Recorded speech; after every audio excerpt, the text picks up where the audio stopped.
Good morning. And I'd like to call the first meeting of the Committee of Adjustment to order, and wishing everyone a happy new year. And today's meeting is being live streamed and recorded on the Township of Muskoka Lakes website and YouTube channel. By participating in the open public meeting, you are consenting to your image, voice, and comments being recorded and posted online. Thank you very much.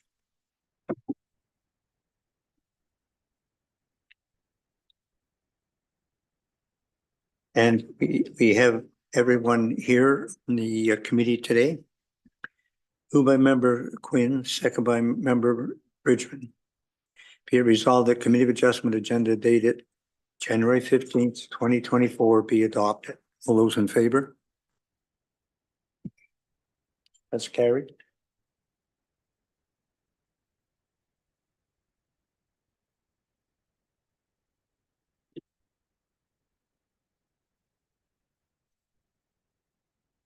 Thank you. Are there any declarations of pecuniary interest?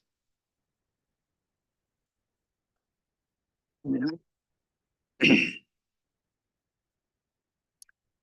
We have a resolution to adopt the minutes. Moved by Member Brown, second by Member Stokes. Be it resolved that Committee of Adjustment minutes dated December 11th, 2023 be adopted and approved as circulated. Any questions or comments? All those in favor? That's carried.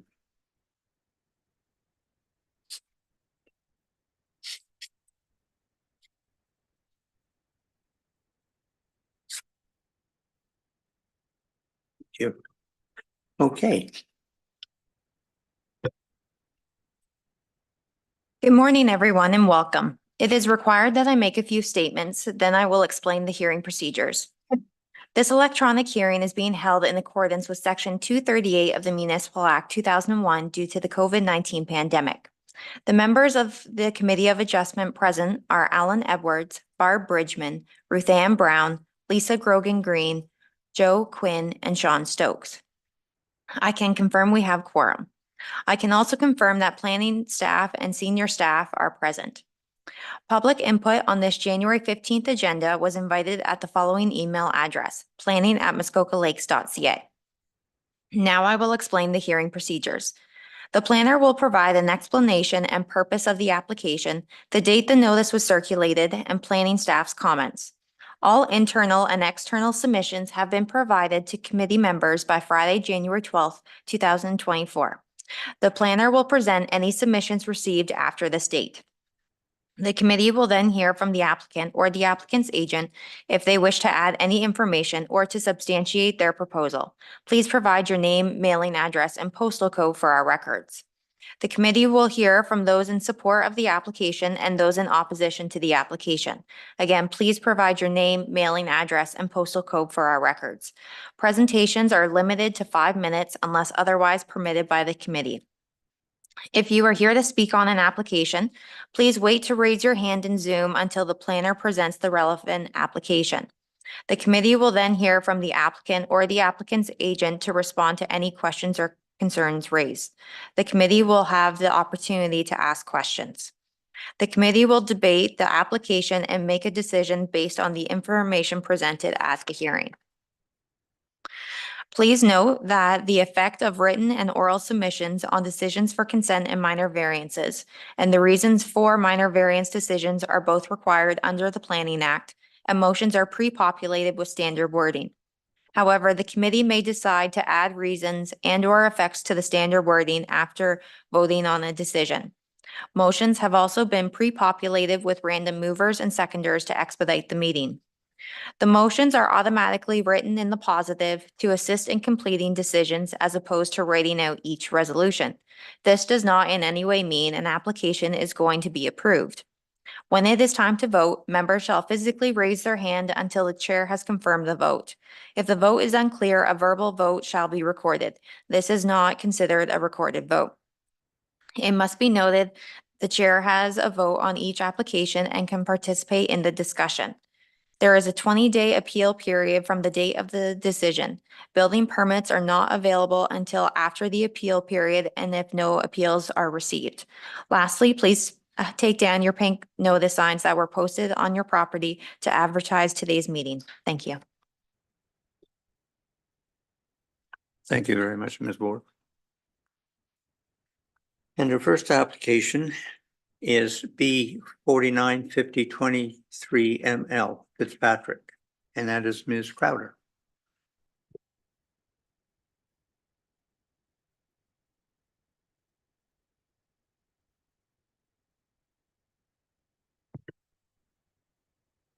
Thank you, Chair Edwards. The first application to be heard is consent application B 495023 ML in the name of Fitzpatrick. The subject lands are known municipally as 1023 Milford Manor Road, Unit Number 4. I would direct committee's attention to this consent sketch on page 33 of the agenda package. The purpose and effect of the application is to grant rights-of-way over part of 1023 Milford Manor Road, Unit Number 4, in favor of two properties to the northwest, being Units 9 and 11. Notice of this public hearing under the Planning Act was circulated 27 days in advance of this meeting, and 4 comments have been received to date. Comments were received from Nick Snyder, the Township's Chief Building Official, Sandy Boss, the Township Septic Inspector, and the District Municipality of Muskoka's Planning Department, all stating no objection to the application. Comments were also received from Tim Sopko, the Township's Manager of Public Works, stating that civic addressing may be required for the 2 benefiting lots. The Public Works Department should be consulted to determine if civic address changes and/or enhanced wayfinding signage is required as a result of the proposed change to access. If required, address changes should be completed at no cost to the township. Staff have prepared a detailed report for committee's consideration and have recommended that the application be approved subject to a standard condition of consent. Staff have no further comments at this time and are happy to answer any questions from committee. Thank you. Thank you very much, Ms. Crowder. And is the applicant's agent here? Yeah, Mr. Fauner, I believe. Yes, thank you, Chairman Edwards. Happy New Year's to everyone. We finally have a little bit of winter today anyways. So I'm representing today Robert and Ona Fitzpatrick, who own the subject lands and are granting a right-of-way. It's actually a new right-of-way. There is an existing right-of-way that crosses the property, but I'll go through that. I'd like to thank Emily for a positive report, and I do have a PowerPoint presentation.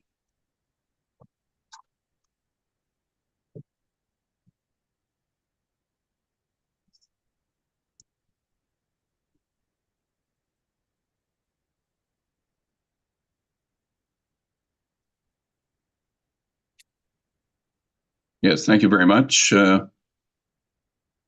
Thank you. Just go on to the next slide. Yes. And this is a relocation of an existing right-of-way. There is a right-of-way that currently crosses the property, but it does divide the property into sort of 2 distinct areas. And my client is seeking to have that portion closed off to make the property safer for passage and basically make it a contiguous property, if I can call it that. Next. The new road does exist. It's in an area where the site alteration bylaw does not apply. It was actually completed in 2020, but it is more than 200 feet back from the high water mark. And material actually came from one of the benefiting lots in this application. Next. So this is a right-of-way across the top of the lands, or north part of the lands, and you can see the 2 benefiting properties in the northwest corner of the diagram. Next. And this is just a zoom in of that with a little more detail.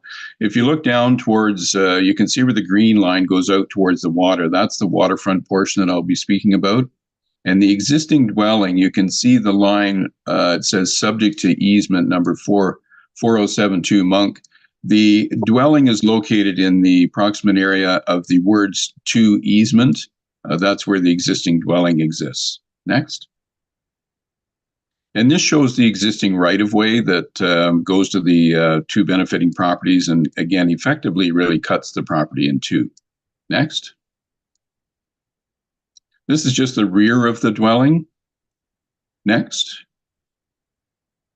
And this is the front of the dwelling, as I mentioned, the location on the map. I'm standing sort of where the waterfront property starts. I'm standing on the road here in this case. Next.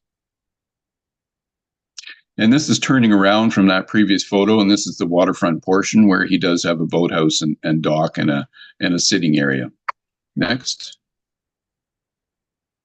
And this is the road that actually divides the property, if I can say that. The dwelling is on the right and the waterfront parcel is on the left. Next. And this is the new road. I think staff had a picture of this. It was snow covered in their picture, but this is taken from the east, looking towards the west or looking towards the benefiting lots. Next. And this is further along that road, again, looking towards the benefiting properties. Next. And this is taken from the Zwart, really at the corner with the Zwart property, looking back towards where I was standing previously in the photo. Next. This is the entrance up into the Zwart property. And again, the new road is to the right. So this is looking north. Next.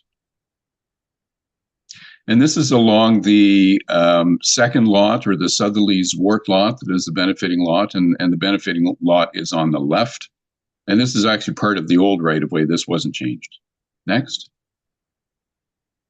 And this is just the intersection and looking up to the Zwart property on the left. And you can see just by the nature of the leaves there that the new entrance is being used. The new road is currently being used.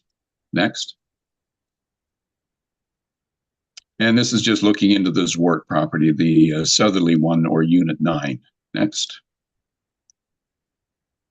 So in terms of planning analysis, there's not a whole lot of policies regarding rights of way. They're generally private matters, and there's no new lots being created in this application. Next. And comprehensive zoning bylaw only applies to the fact that it requires setbacks from rights of way.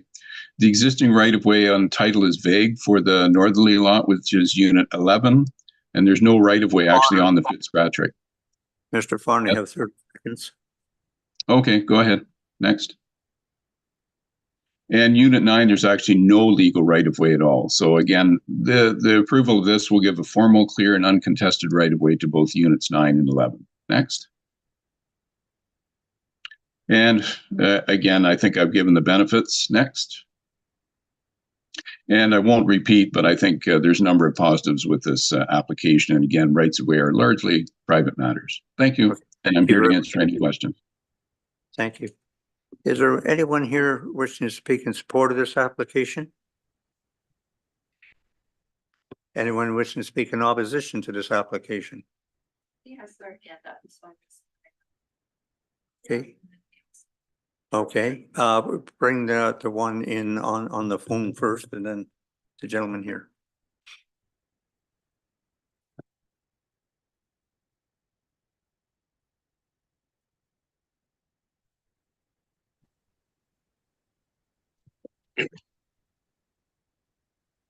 Yes, go ahead.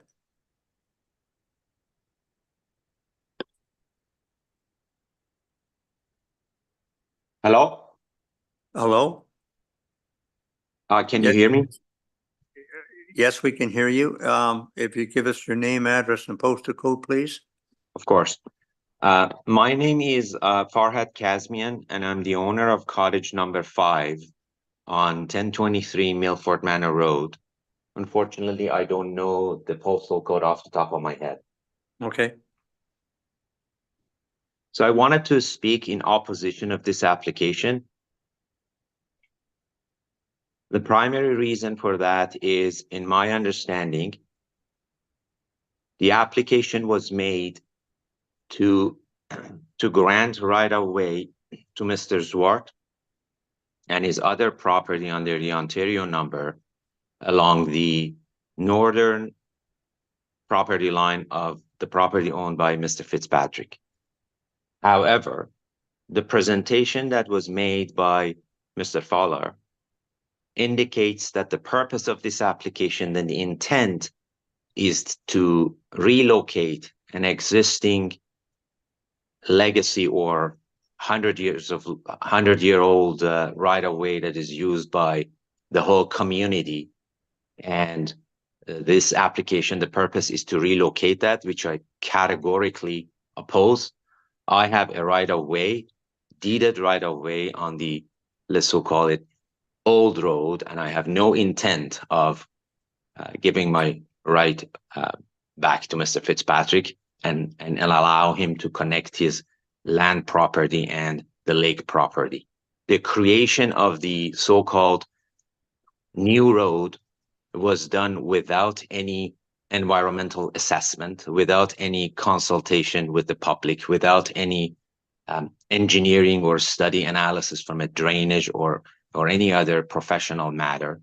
And now we understand that although the application was submitted to just create a new right-of-way and grant to Mr. Schwartz 2 properties, but clearly the intent, as was expressed by Mr. Fowler, the intent is to relocate an existing right-of-way, and I categorically oppose that. Okay, thank you. And now, sir, would you like to? Yes, please. Thank you, Mr. Chairman, for I will have to switch the mic on there.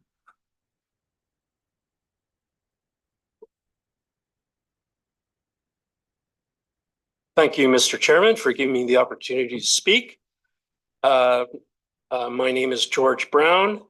I live at Unit 1, 1023 Milford Manor Road in Milford Bay, postal code P0B1E0. The purpose of my meeting, I essentially expressed 3 questions in writing over the weekend to the members of the planning committee here. So my purpose for being here is just more of my personal edification to better understand what is going on here. And I had 3 open questions to better understand what's happening here, right? The first question, and I don't know whether the clerk here has shared my written questions, but I'm not going to read them verbatim, but just to parse my understanding. The property in question, it has at least 10 instruments on that property. And if I understand correctly, the instruments are essentially a description or a further explanation of the functionality of the property. And my question is, in all likelihood, the result of this hearing would result in another instrument on the property, in which case there should be some diligent review to ensure that there's no interdependence or there should be mutual exclusivity between the existing instruments and the new one that's being proposed, right? I'm not sure whether that review is necessary or whatever, but again, I am neither opposed or against the purpose of this, of giving the right of easement or access to the properties in question. The second question I have actually echoes what my neighbor Farhad said, and that is the previous owner of the property, Unit 11, never used this easement or right of way on this driveway for reasons of safety as well as environmental concerns with regards to drainage. She had Dr. and Mrs. Ray Savage-Jarvie explained to me that I asked her years after the road was placed why she doesn't use that shorter route. And she indicated that there was always wetland or pooling of water in and around that area, right? So she questioned the safety. The third question I had, please bear with me. I should have put this on paper, but I didn't. Technology is beautiful. Yes.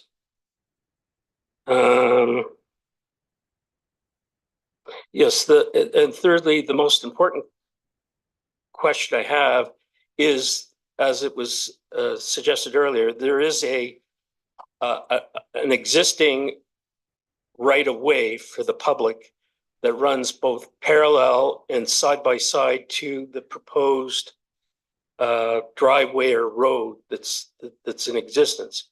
And my question is, would this, if we proceed with this new roadway, does it then negate the possibility or potential of the public using the existing right-of-way or easement that currently exists, that was given by the government, hundreds of years ago when the road when the government created the municipality in the area, right? So that's the third question. And you've got about 22 seconds left, sir. Perfect. And so in light of what the initial speaker said, that the premise of this right-of-way is conditional on getting a severance, so the existing road, 1023 Milford Manor Road, is contiguous. Now he wants to create a gated community. He already has a gate post established there on the line where he wants to separate the contiguity of that road. And I've been there for 60 years, and I believe I do have certain prescribed rights here. Thank you, sir. Okay, who would like to answer that? Yes, Ms. Crowder. Thank you, through you, Chair Edwards.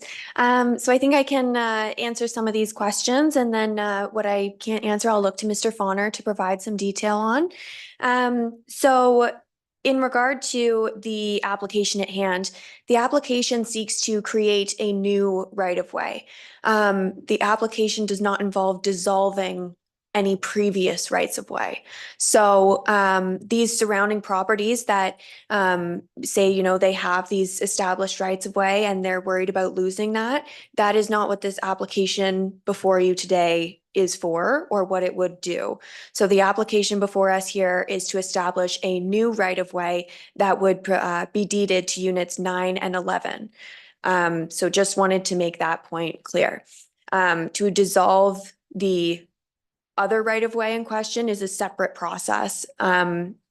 So just wanted to state that.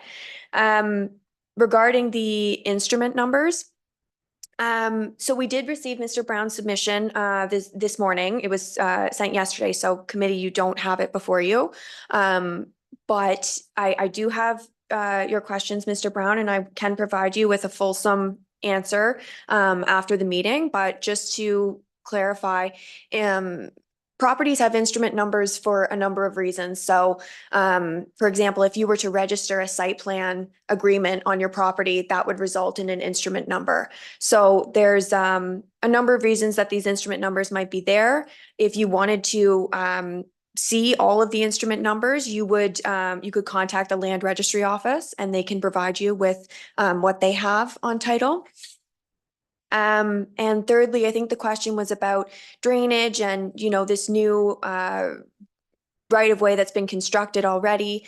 Rights-of-way are largely private matters. So the township's public works department often provides comments stating these rights-of-way are private, and the township, they're not really usually created and maintained to the township standards. So they sometimes do have these issues, again, largely private matters. Thank you. Thank you very much. Mr. Spawner, would you like to respond to that? Yes, thank you very much, Mr. Chairman. I would like to just make a couple of quick comments. As staff has noted, rights of way are largely private matters. And in this application, the only rights of way that's being impacted are those to the 2 northerly lots, which are owned by Peters Wart. One of them's in an Ontario limited name. So no other rights of way are being affected by this application. The other ones just remain in place. If we wish to change rights of way, and there's two other properties that get benefit from the right of way that Mr. Fitzpatrick may wish to change in the future, and that's Kibble White is the next property to the south. And the gentleman that spoke earlier, Mr. Kazmian, he's also has entitlement to the right of way himself. But these applications are not impacting those rights of way. It's not changing those. They can still use the current location. And I would also like to go on to Mr. Brown's comments. The same thing. These applications don't affect any rights of way to Unit 1. We have Melissa Cope, who's a well-known lawyer in Port Carling. She's very diligent. No other rights of way are being changed in these applications except the two applied for. The remaining ones will remain. And when it comes to extinguishing a right of way, as Emily had said, it is a separate process. But also when it comes to extinguishing a right of way, there has to be agreement by the other property owner involved in the right of way that the current one be extinguished. So, they certainly have the power to stop any extinguishment of an existing right of way. It can't just happen without their knowledge or without their blessing. So again, these applications only refer to the two Zwart properties and do not impact any other ones. Thank you. Thank you, Mr. Fawner. Okay, is there anyone else here wishing to speak in opposition to this application? No? Okay, questions from the members?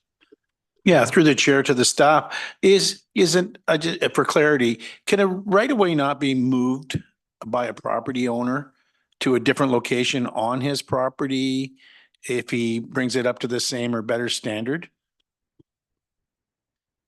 Through you, Chair Edwards, to Member Quinn. If the movement of the right-of-way affected those who gain access from the right-of-way is registered on their property, then that would be a matter that would need to be definitely agreed upon all involved.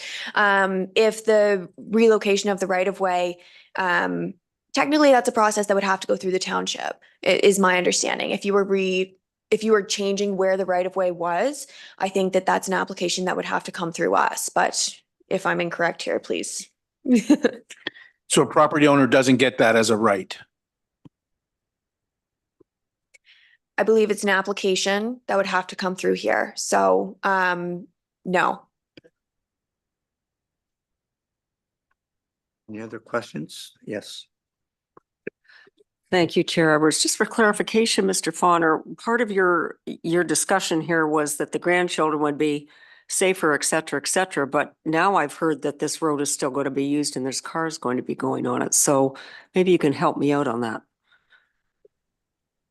Yes, thank you. And through the chair, I guess if my applicants or clients had what they desired, of course, they wouldn't have anybody crossing that right of way, but at least by the Zwart applications that are in front of you, at least two out of the four properties will no longer be accessed on the existing right of way. So at least it reduces the traffic. The other two, it's maybe approached at some point in time in the future, but it was felt that at least do the Zwart one now. And the Zwart, Peter Zwart himself, he has an interest to get this completed to bring clarity to his title and bring clarity to the rights of way leading to those properties. I have been in touch with Homer Frank, who is his solicitor, and they have no objection to the application. Mr. Chair.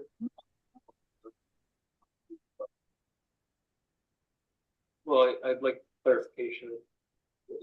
They just said that if possible.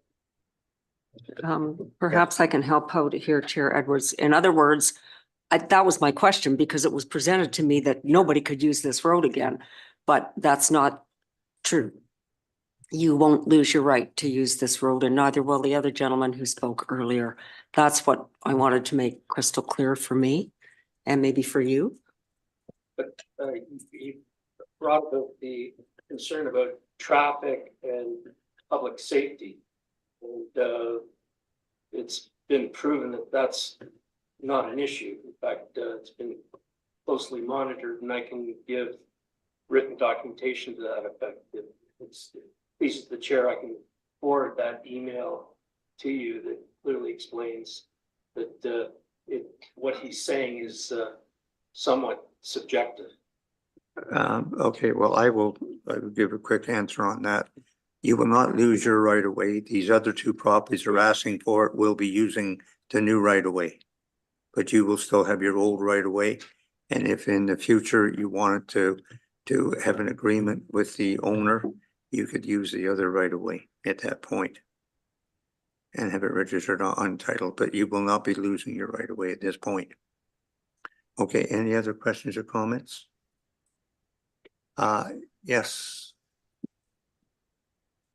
Chair Edwards, I just, there was a mention of some environmental concerns and I'd just like to better understand what those might be and whether or not they need to be addressed specifically. Yes, Ms. Crowder.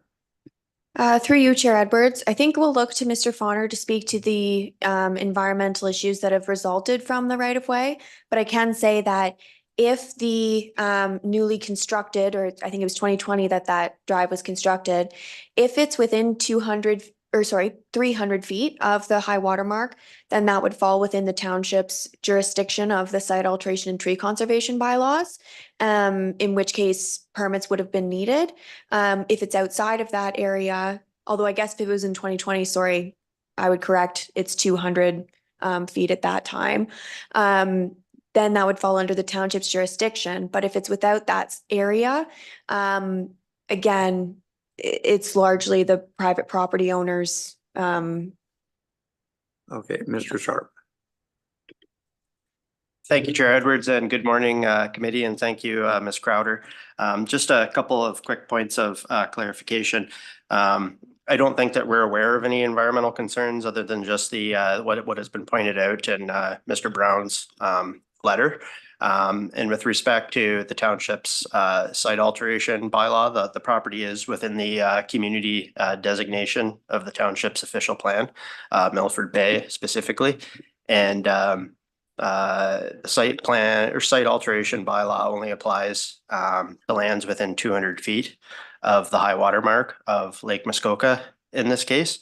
And the property and the proposed right of way is beyond that distance. So the site alteration bylaw would not apply. Thank you. Thank you very much, Mr. Sharp. Thank you.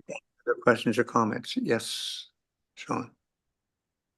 No, I just said thank you. Thanks for the explanation. Okay, thank you. Anyone else? Seeing none.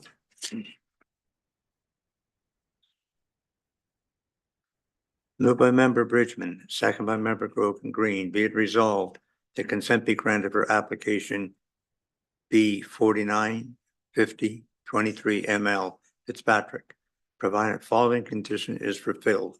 One, that the satisfactory registrable description deed of the separate lot right of way be submitted to the township along with a registered copy of the reference plan. Any other questions or comments? All those in favor? That's carried.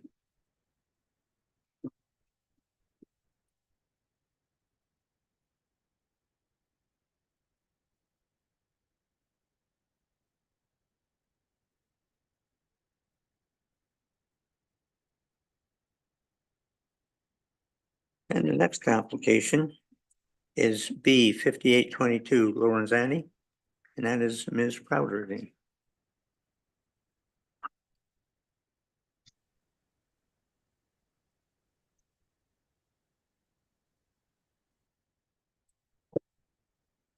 Thank you, Chair Edwards. The next application to be heard is minor variance application A 5822 in the name of Losani. The subject lands are known municipally as 1165 Stephen Road. I would direct committee's attention to the submitted site plan on page 48 of the agenda package. The purpose and effect of the application is to construct additions to an existing two-story dwelling and to construct a new single-story garage. Notice of this public hearing under the Planning Act was circulated 22 days in advance of this meeting, and 2 comments have been received to date. Comments were received from Nick Snyder, the township's chief building official, stating that this development will result in a review of the existing sewage system at the time of building permit application. Any sewage improvements will require permit application. Comments were also received from Tim Sopko, the township's manager of public works, stating no objection to the application. The proposed variance is summarized as shown on the screen. This table was included in the circulation materials and can be found in the agenda package. Staff have prepared a detailed report for committee's consideration and have recommended that the application be approved subject to the following: that an existing gazebo be removed as intended. Sorry, I think that condition actually was removed. That an existing woodshed be removed as intended, and that a satisfactory site plan agreement be entered into and registered on title, along with securities for retention of vegetation and plantings to retain and revegetate the shoreline buffer. Staff have no further comments at this time and are happy to answer any questions from committee. Thank you. Thank you very much, Ms. Crowder. And is the applicant or applicant's agent here with to speak on this?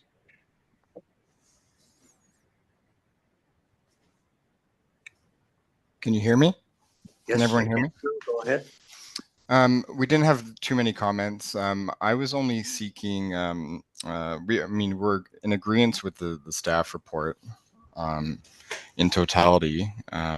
However, I just wanted to seek Excuse me, I a little bit need your more. name, address, and postal code, please. Oh, sorry. My name is Travis Skelton. I'm the agent on the application. You'll have my address within the application.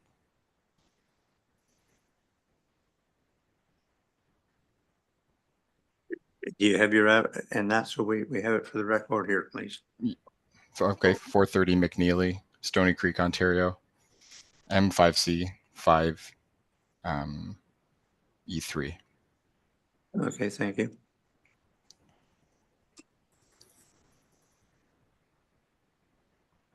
Okay, go ahead. So I was only going to be seeking one clarification question of staff, and that was regarding the site plan agreement being registered on title. So this has been a 17-month process in discussion with staff to arrive at this positive staff report. I only wanted to understand, if you look at this staff report, pages 7 and 8, page 7 refers to site plan control not automatically being triggered and it being imposed as a condition of approval. And then page 8, figure 6, seeks to expand the scope of site plan by speaking to lighting. So I just want to understand, is the intent to impose site plan strictly for revegetation and taking of securities, or is it to pretty much have a blank slate site plan application wherein such things as lighting are discussed? Ms. Crowder can answer that. Thank you. Through you, Chair Edwards. So the site plan would be encompassing of various aspects. So it would not just be solely for plantings and revegetation. That would be a main focus for sure. But when we receive site plan applications, we're looking at them in their entirety, making sure that everything on the plan is compliant with the zoning bylaw. And that includes our other bylaws, which is our dark sky lighting bylaw as well.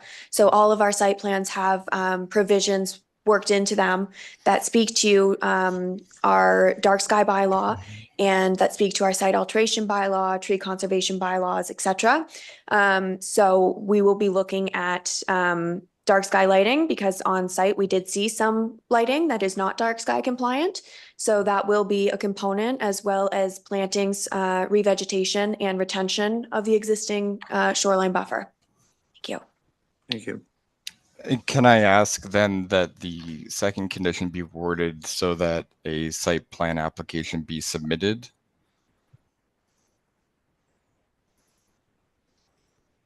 The difficulty with imposing an agreement as a condition of approval on a minor variance is it's kicking the can down the road and essentially writing a blank check for staff to impose conditions that they may not have even thought of yet. And I would, given that this has been a 17-month discussion with staff, and these are only coming up at the last minute, I would think that it's better that, simply submitting the site plan application, staff retains control to discuss further, would be the best course of action so as to not hold up the finalization of the minor variance. Yes, Ms. Crowder.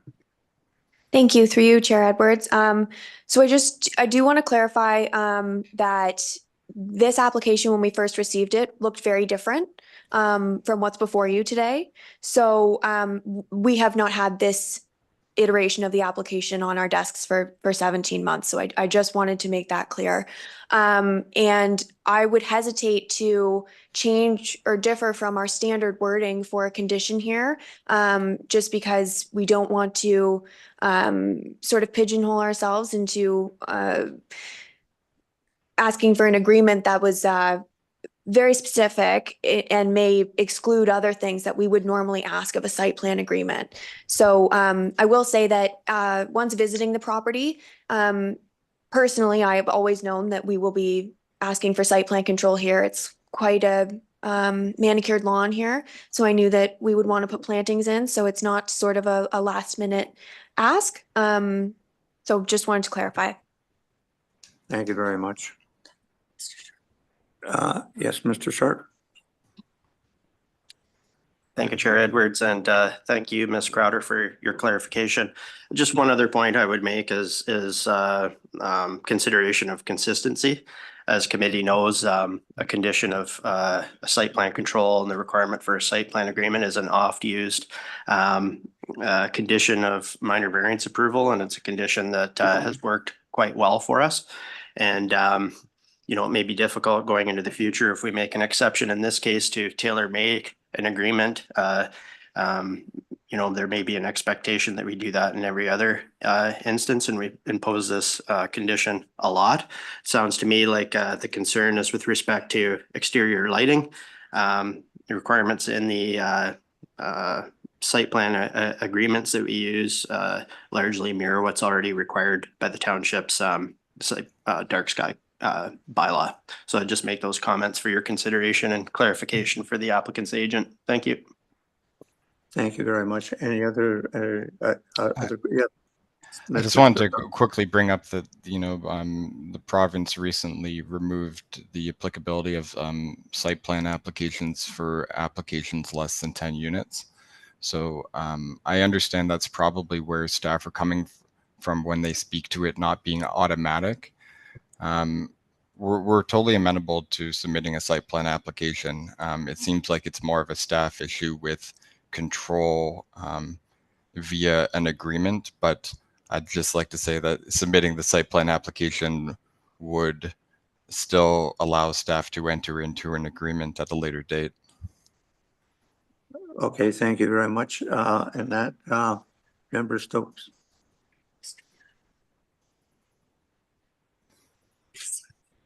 Nothing for me. I think Mr. Kennedy has a comment. Okay, it looks like we have the bylaw officer here. Rob, would you like to speak on this? Yeah, through the chair, just to clarify the dark sky lighting issue. Due to this application wanting to have an addition on the property, the new rendition of the dark sky bylaw from 2023 will require this property to come into full compliance with dark sky due to the addition. That was one of the new sections that was put into the dark sky bylaw. So it would be consistent with what staff is asking for under the site plan agreement. Thank you, Mr. Kennedy. I was aware of that as well. Yes, Ms. Crowder. Thank you. Through you, Chair Edwards. I just wanted to speak to Mr. Skelton's comment. Through Bill 23, the province did revoke certain abilities to impose site plan control. However, through Bill 97, some of those rights were given back. And in the case of waterfront properties such as ours, site plan control is applicable here. When the staff report says that it's not automatically imposed, we are referring to our site plan control bylaw and this particular zoning of the property. It's not automatically subject to site plan control. However, you as a committee do have the authority to impose site plan control in this situation. Thank you very much. And that when I read the thing, we can talk about it, but yes, go ahead. Sorry, Chair Edwards, I might be jumping the gun here. I'll save this for our discussion. Okay, thank you. Moved by member Stokes, second by member Quinn, be it resolved that application A 5822 Lorenzani to construct additions to an existing two-story dwelling is hereby approved with the following variances being granted. One, to permit a lot coverage of 6,359 square feet or 11% within 200 feet of the high water mark. This variance is granted shown on a plan attached to the notice of decision and is subject to the following conditions. One, that an existing woodshed be removed as intended or relocated in compliance with comprehensive zoning bylaw 2014-14, and two, that a satisfactory site plan agreement be entered into and registered on title along with securities for retention of plantings and to retain the revegetate the shoreline buffer. This approval shall remain in effect for 3 years from the date of decision. Any questions or comments? Thank you, Chair Edwards. I just want to reiterate that I'm in full support of site plan as we do it normally, and it is the expectation that a property follows our bylaws, and that's part of what the site plan is doing. So I'm in full agreement with this.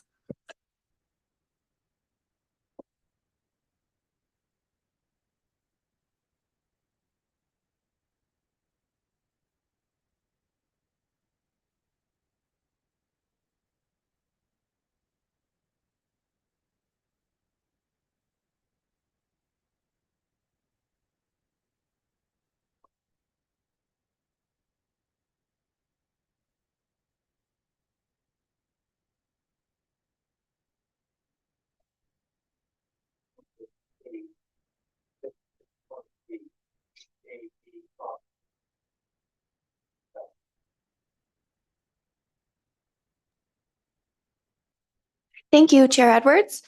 The next application to be heard is minor variance application A 6623 in the name of PJD Properties, Inc. The subject lands are known municipally as 4768 Muskoka Road 169, Unit Number 2. I would direct committee's attention to the submitted site plan on page 69 of the agenda package.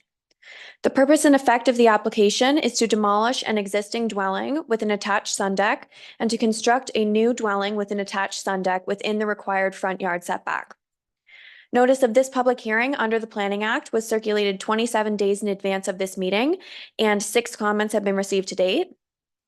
Comments were received from Nick Snyder, the township's chief building official, stating that the development will result in a review of the existing sewage system at time of building permit application.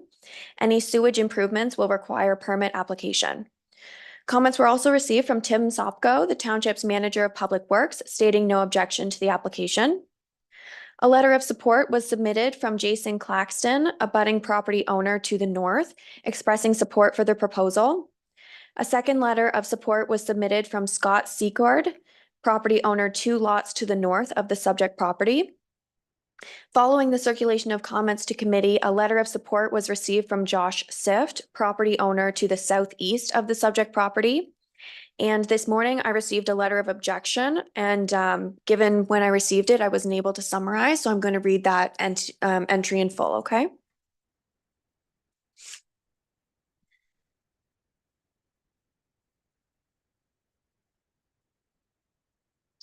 Dear Sir or Madam, this email is to oppose the proposed variance application. The legal setback of 50 feet is there for a reason. The applicant cannot think that 16 feet is acceptable. The Stills Bay waterway of Lake Joseph is one of the busiest on the lake. There are 2 waterfront landings which have been addressed previously by council. They are major contributors to the traffic on the bay. The applicant states that the property is zoned waterfront residential, WR4. As shown on the plans, there are multiple docks where at least 2, perhaps 3 large aluminum boats make daily trips in and out of the bay. The last such trip was as late as December 22nd, 2023. We have also noticed multiple vehicles parked on the property, sometimes over 20 cars and trucks. This property is clearly not being used as residential, but as a construction landing. To reward the owner with special consideration on this application would be a travesty. Sincerely, Jim Holler, 4717 Muskoka Road 169.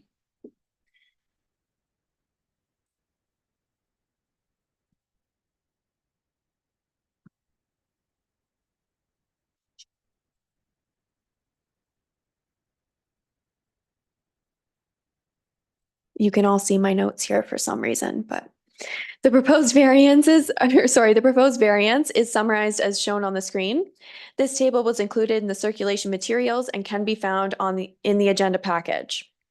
Staff have prepared a detailed report for committee's consideration and have recommended that the application be approved subject to the following: that a satisfactory site plan agreement be entered into and registered on title, along with securities for retention of vegetation and plantings to retain and revegetate the shoreline buffer and installation of sediment fencing.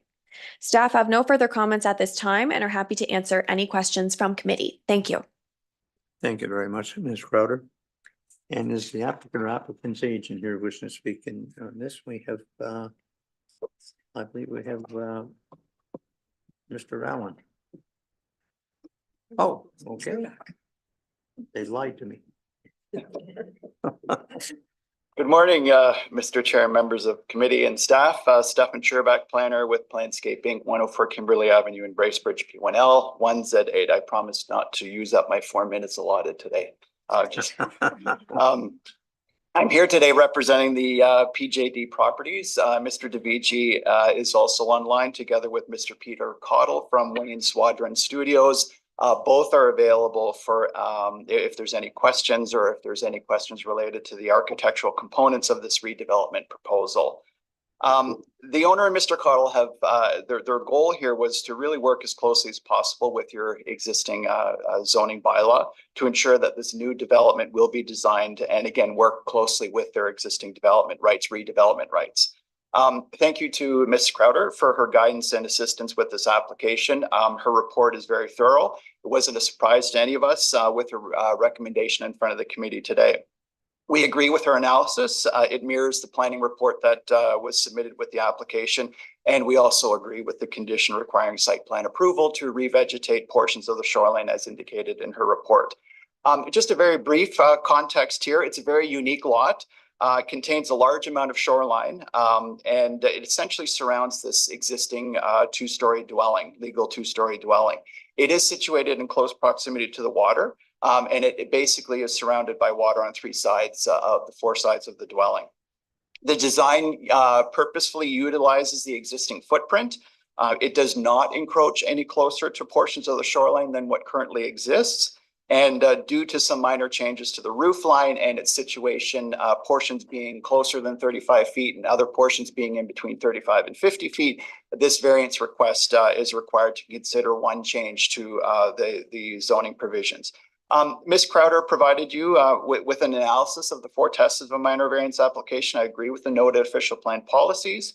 The dwelling fully complies with all the other applicable zoning provisions. And in conclusion, Mr. Chair and members of the committee, due to the development and its current location of the dwelling, the request is minor.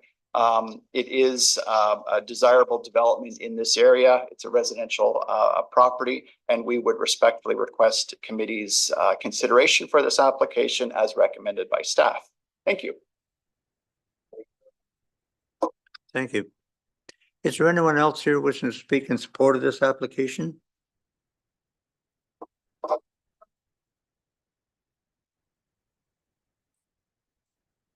Well, if they'd like to either speak in support or in opposition, they're welcome to at this point.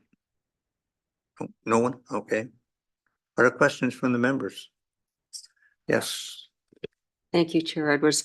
Ms. Crowder, the complaint that came in, I think we're back to bylaw again. So if this person really has an issue with what's happening on the property.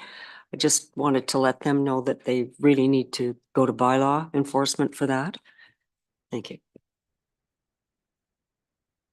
Any other questions? Seeing none. Thanks, Charlie. Moved by member Grogan Green, second by member Brown. Be it resolved that application A 6623 PJD Properties Inc.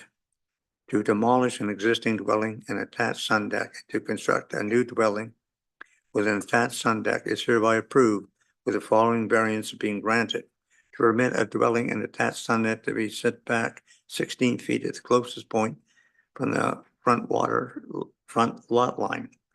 This variance is granted as shown on the plan attached to the notice of decision and is subject to the following condition: 1, that a satisfactory site plan agreement be entered into and registered on title, along with securities for retention of vegetation and plantings to retain and revegetate the shoreline buffer and the installation of a sediment fence.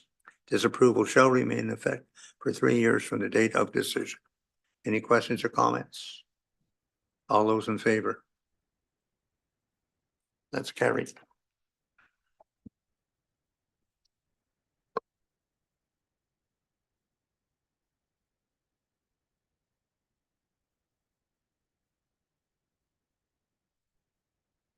And the next application is A 6923, and that is Ms. Crowder.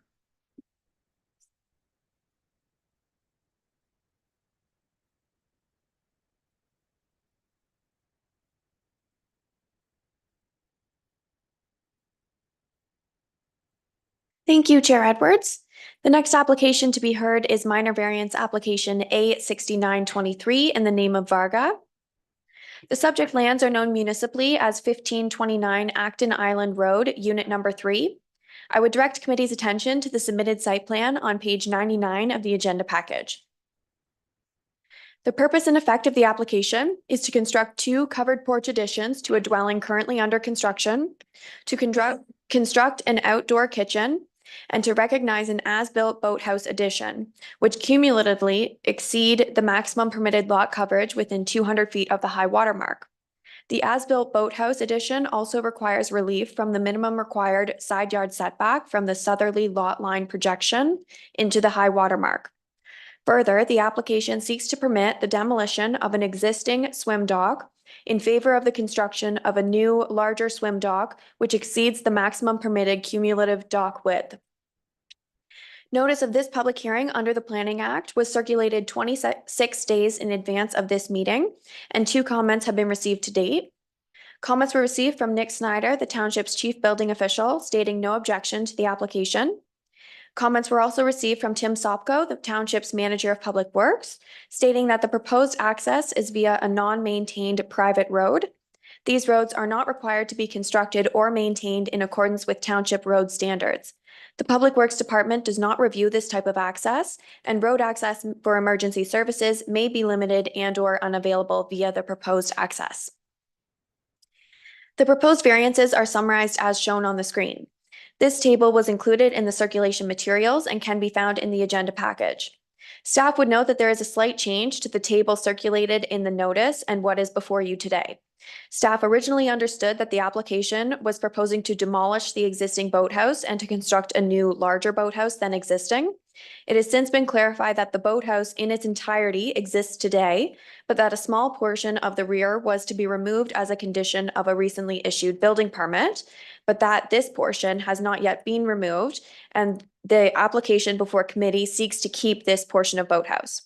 Therefore, the correct variance is relief from the specific portion of boathouse from the southerly lot line projection into the high water mark that was supposed to be removed, which is 25 feet rather than 10.5 feet. This is reflected in the table on the screen within row C.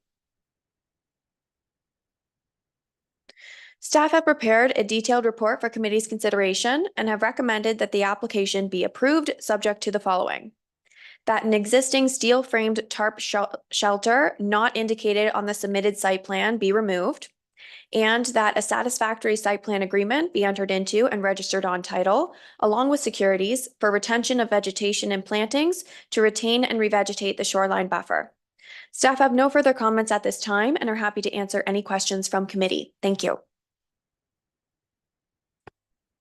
Thank you very much, Ms. Crowder. Is the applicant's agent here wishing to speak on this? Hello. I'm the agent for this. Okay, Jack Lorenz from Dakota Group, Port Carling, 3 Armstrong Point Road, P0B1J0. Emily, as always, did a great job of summarizing things for us. We agree with all the conditions. The original dwelling, I believe, had a fire, so that's why they're reconstructing a new dwelling. Regarding the site plan agreement, we completely agree. There's not a lot of vegetation there now, and they will be doing plantings and stuff anyways to sort of add some buffer between the proposed structure and the shoreline. And then regarding the tarp shed, that's just solely used for construction and will be removed.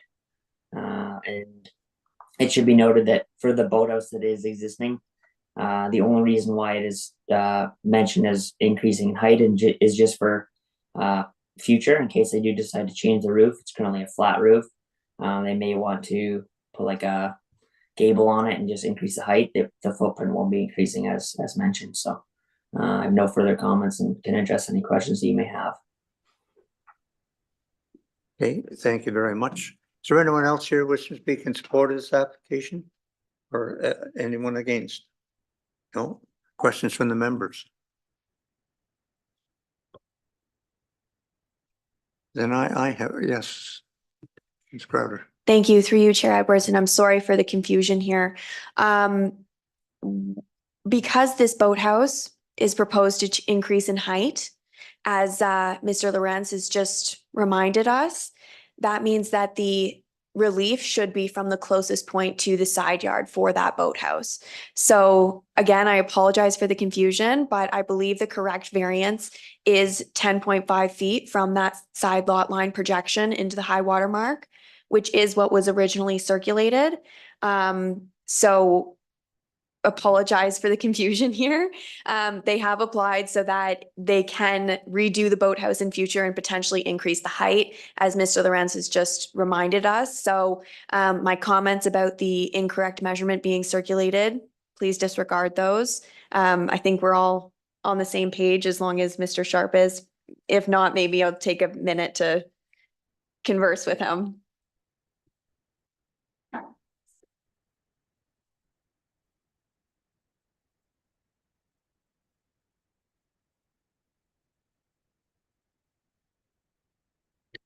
Yes, Mr. Sharp. Thank you, Chair Edwards. I just wanted to confirm that the resolution that we have in front of us indicates a setback of 10.5 feet. That is correct. Okay, we're good to go then. Thank you. Okay. I'd like to ask a question then. It was said that in addition, a section of the boathouse was supposed to be removed. Is that because of lot coverage at that time? And then now they're asking, and that's why they're asking for the lot coverage? Through you, Chair Edwards.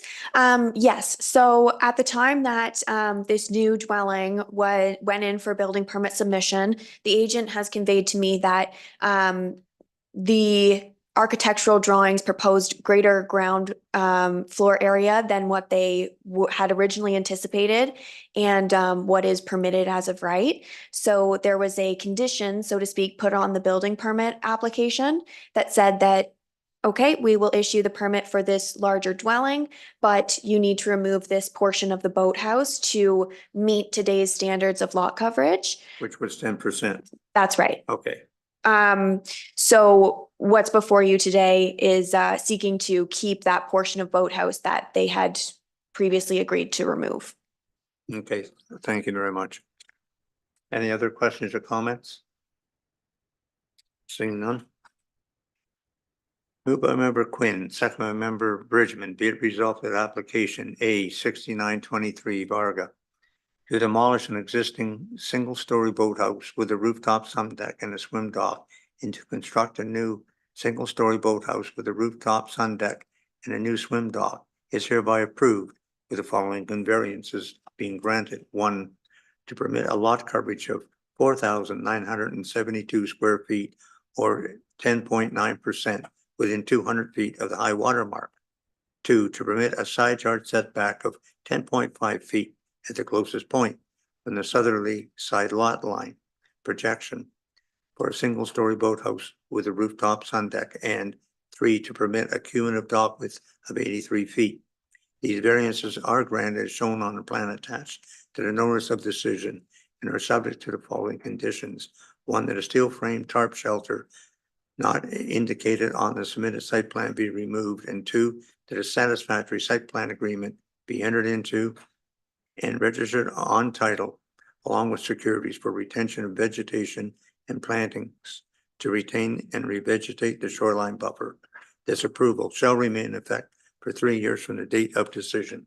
Any questions or comments? All those in favor? That is carried.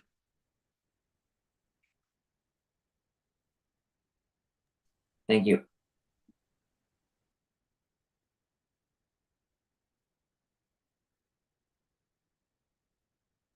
Okay.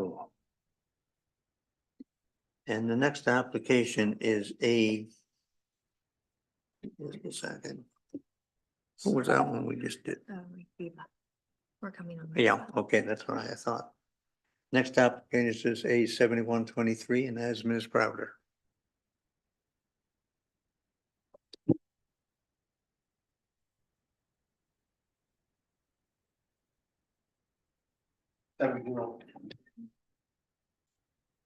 Yes. Okay. I think it's me. Okay, sorry. Thank you, Chair Edwards. The next application to be heard is minor variance application A 70/23 in the name of Jiva. Okay. The subject lands are known municipally as 1052 Cove Road, unit number 5. I would direct committee's attention to the submitted site plan on page 112 of the agenda package. The purpose and effect of the application is to recognize an as-built dwelling addition, an enclosed porch to an existing dwelling. Notice of this public hearing under the Planning Act was circulated 12 days in advance of this meeting, and 2 comments have been received to date. Comments were received from Nick Snyder, the township's chief building official, stating no objection to the application. And comment was also received from Tim Sopko, the township's manager of public works, and he also stated he had no comment from the public works department. The proposed variances are summarized as shown on the screen. This table was included in the circulation materials and can be found in the agenda package. Staff would note that there is a slight change to the tables circulated in the notice and what you see today. Staff originally circulated the public notice that identified a variance to recognize an as-built dwelling addition on an undersized lot. This variance is not needed as per section 3.2B of the comprehensive zoning bylaw. Staff have prepared a detailed report for committee's consideration and have recommended that the following application be approved, subject to a satisfactory site plan agreement being entered into and registered on title, along with securities for retention of vegetation and plantings to retain and revegetate the shoreline buffer. Staff have no further comments at this time and are happy to answer any questions from committee. Thank you. Thank you very much. And we have the owner and their agent. We have the owner. Okay.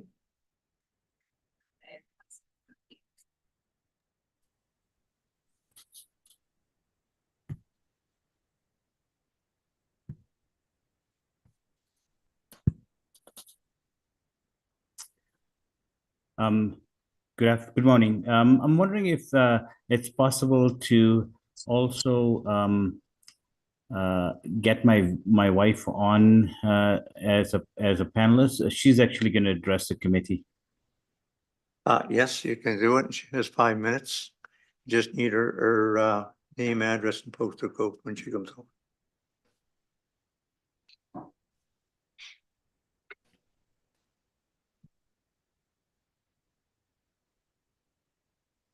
Hello, can you hear me? Yes, I can.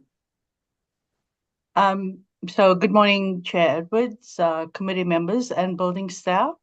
My name is Rashida Jiva and my address is, or my mailing address is 24 Victor Avenue, Etobicoke, M8V 2L9. The co-applicant, my husband Aleem Jiva, is also on Zoom. We have reviewed the recommendation and condition to build and maintain a vegetation buffer. And if approved, we will file a site plan agreement accordingly. It has always been our intention to create this buffer with native plants and trees. However, due to delays around material shortages, permits, and contractor availability, we have not been able to do so at this time. I would just like to point out that I work for a conservation organization and I fully understand the urgency to protect and preserve the environment. And creating this buffer is just one small act in that direction. So we have no problem complying with the recommendation if approved. And we'd like to thank you for your time. Thank you. Thank you very much. Is there anyone else here wishing to speak in support or opposition to this? No one in opposition as well? Okay, questions from the members? Seeing none? Moved by member Brown, second by member Stokes, be it resolved that application A70 23 Jiba to recognize an as-built dwelling addition enclosed porch is hereby approved with the following variances being granted. 1, to permit a lot coverage of 1,228 square feet or 8.8% over the area of the entire lot. 2, to permit a front yard setback of 56 feet at the closest point for an as-built dwelling addition, and these variants are granted as shown on the plan attached to the notice of decision and are subject to the following condition. 1, that a satisfactory site plan agreement be entered into and registered on title, along with securities for retention of vegetation and planting to retain and revegetate the shoreline buffer.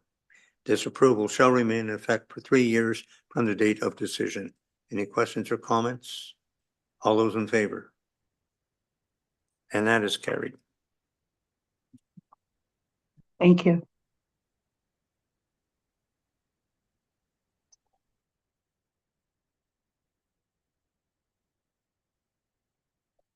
And I think now we'll take a 10-minute comfort break. Yeah.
Thank you, Chair Edwards. The next application to be heard is minor variance application A7123 in the name of Wiganowski. The subject lands are known municipally as 1314 Hemlock Point Road. I would direct committee's attention to the submitted site plan on page 127 of the agenda package. The purpose and effect of the application is to recognize an as-built boat lift, which exceeds the maximum permitted cumulative dock width and is located within the required minimum side yard setback from the westerly side lot line projection. Notice of this public hearing under the Planning Act was circulated 18 days in advance of this meeting, and 3 comments have been received to date. Comments were received from Nick Snyder, the township's chief building official, stating no objection to the application. Comments were also received from Tim Sopko, the township's manager of public works, stating that the plan provided seems to indicate a new driveway will be installed. The Township of Muskoka Lakes Public Works Department must be contacted to obtain an entrance permit for any alterations to the existing entrance. If work is being completed on the driveway, no portion of the parking should be located within the road allowance, and all parking facilities should be located on private property. The proposed variances are summarized as shown on the screen. This table was included in the circulation materials and can be found in the agenda package. Staff have prepared.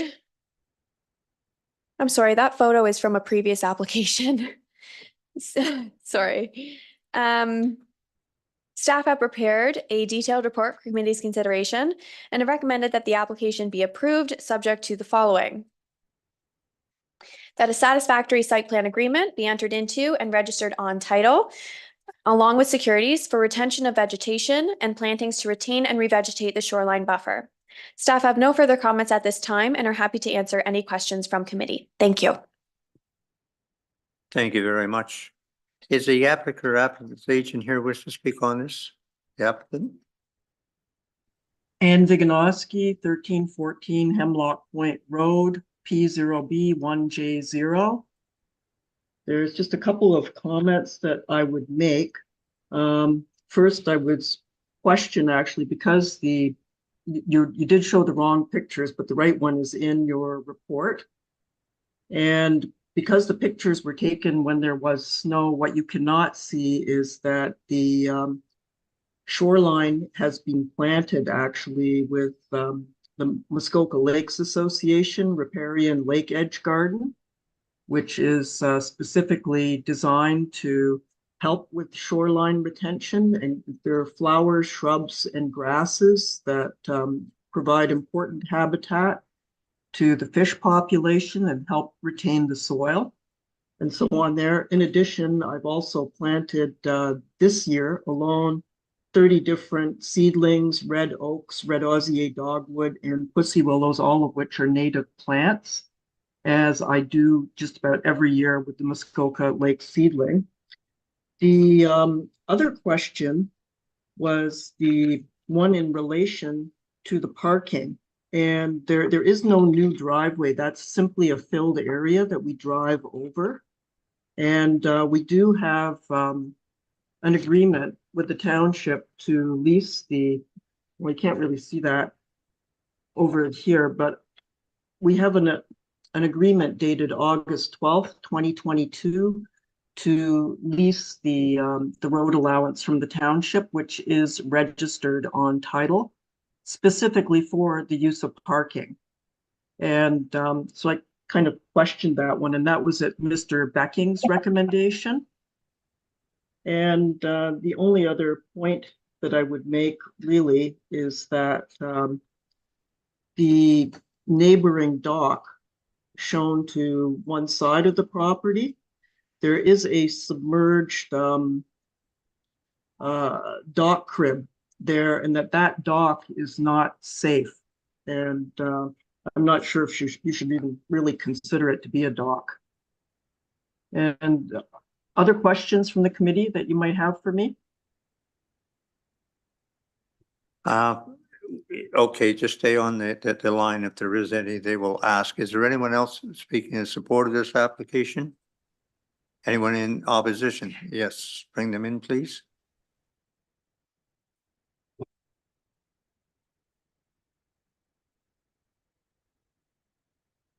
Good morning, Chair Edwards. Can you hear me?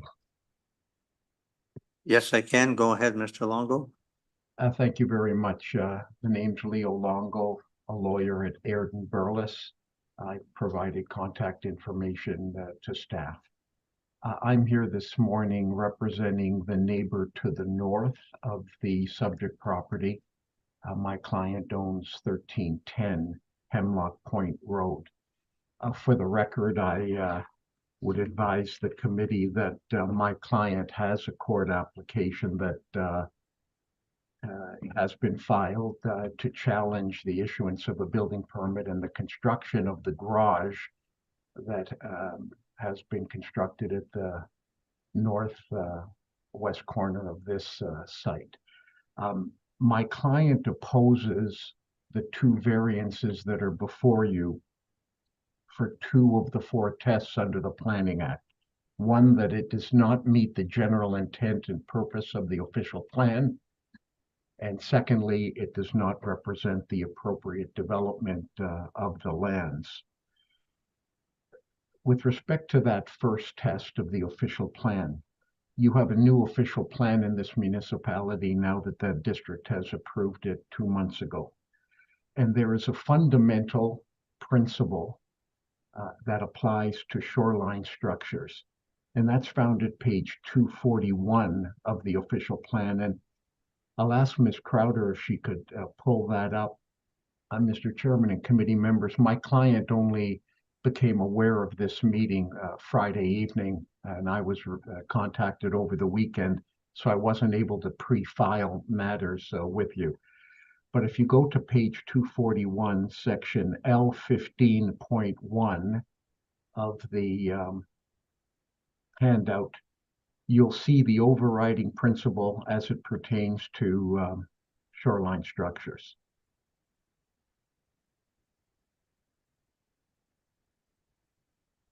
Page 241.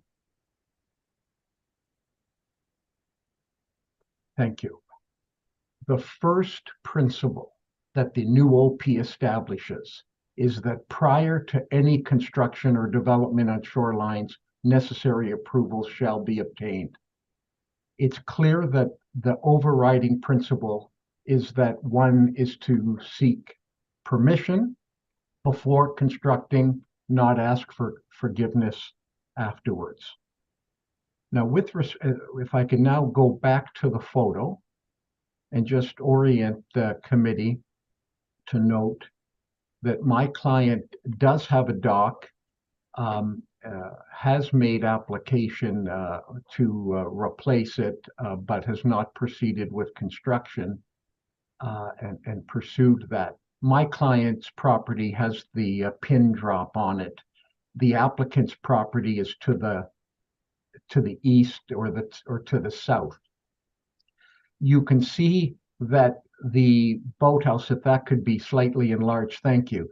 The boat lift is on the north side of that dock, closest to my client's property.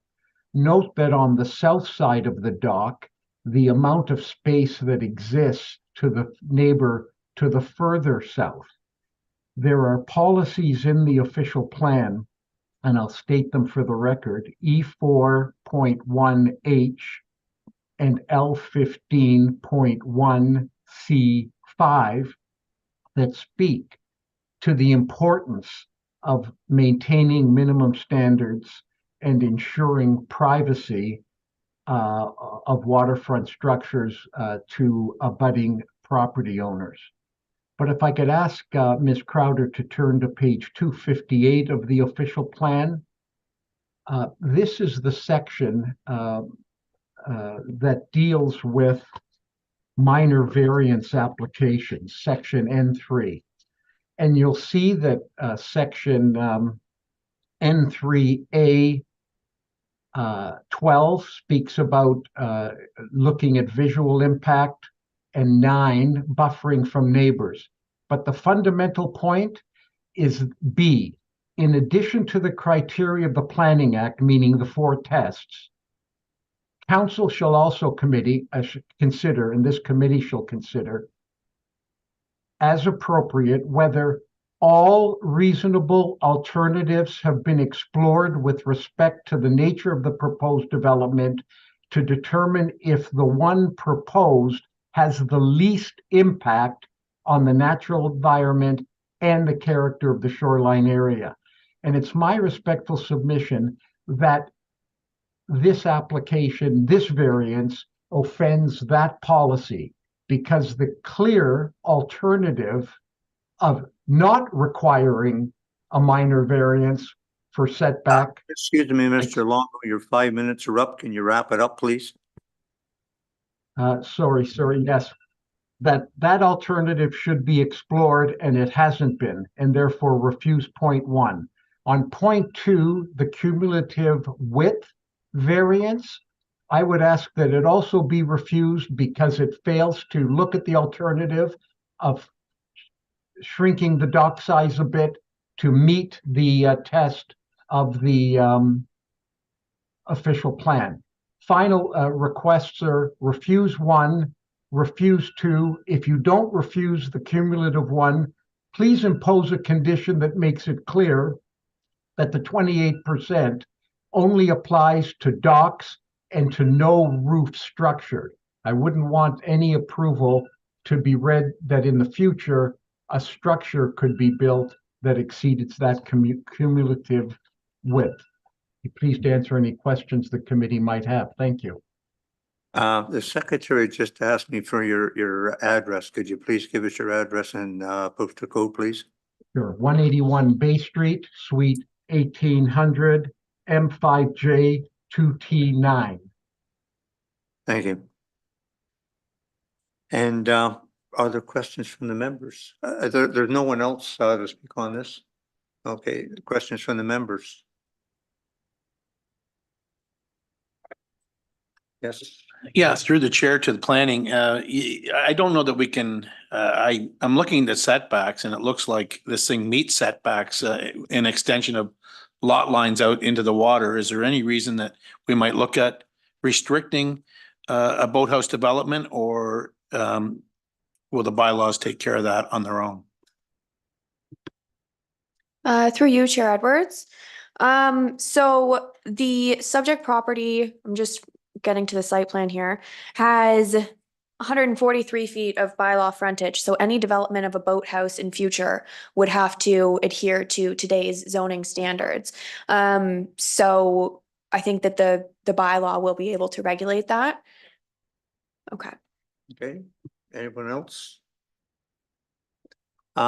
Yes, Member Green. Yes, would that also include a boat port? Through you, Chair Edwards.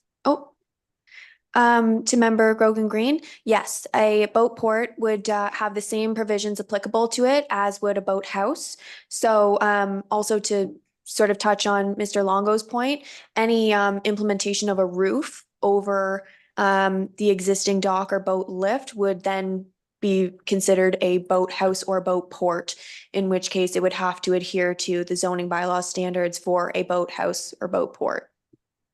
Okay, thank you.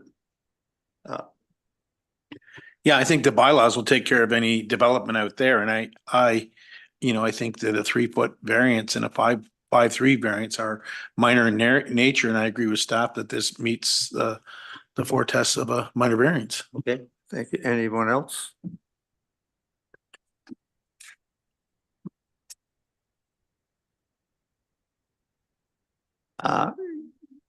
Yes, Member Grogan Green. I just have a comment regarding the planting. I think it's wonderful that the a portion of the riparian zone is reestablished, but there could be some more trees there for sure. I myself have planted a lot of MLA seedlings, and probably ones that I planted 15 years ago are 30 feet tall. So I'm pleased to know that there's some seedlings planted, but there probably could be more. That's a comment. Thank you very much. I'll read the resolution. Moved by Member Bridgman, second by Member Grogan Green. Be it resolved that application A 7123 Organdony to recognize an as-built boat lift is hereby approved with the following variances being granted. One, to permit a minimum side yard setback of 27 feet at the closest point for a boat lift from the westerly side lot line projection. And two, to permit a cumulative dock width of 40.9 feet, including a boat lift.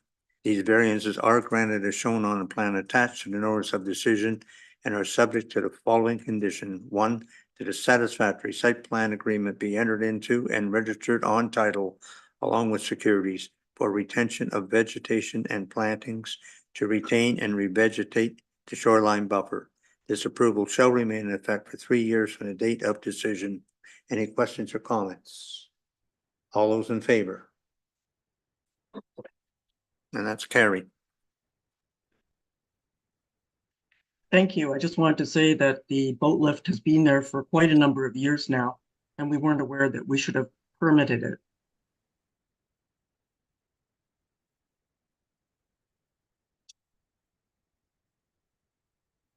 Thank you. Next application is A72, and that is Ms. Darling.